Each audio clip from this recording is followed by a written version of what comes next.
queremos subir com Ele ao Monte Tabor, para ser iluminado, cada um iluminado em seu próprio coração pela luz de Cristo ressuscitado. Por isso, eu os convido, irmãos e irmãs, com alegria e piedade, celebrarmos este santo sacrifício da missa, neste segundo domingo da Quaresma.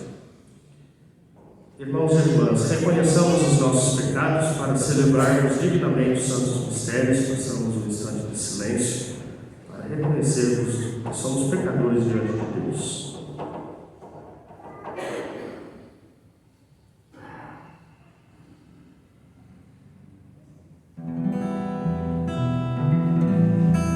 Senhor, que nos mandastes perdoar-nos mutuamente, antes de nos aproximar do vosso altar.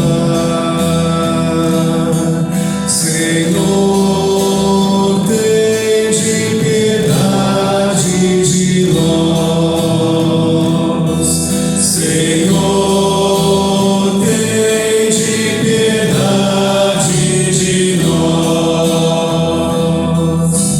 Cristo, que na cruz destes perdão aos pecadores. Cristo, tende piedade de nós.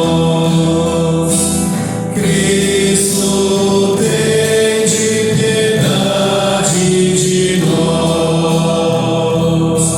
Senhor, que confiastes a vossa igreja ao ministério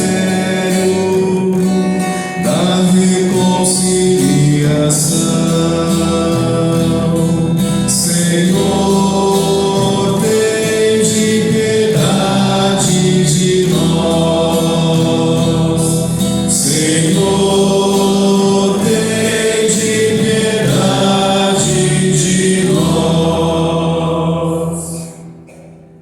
Deus Todo-Poderoso, tenha compaixão de nós, perdoe os nossos pecados e nos conduza à vida eterna. Amém.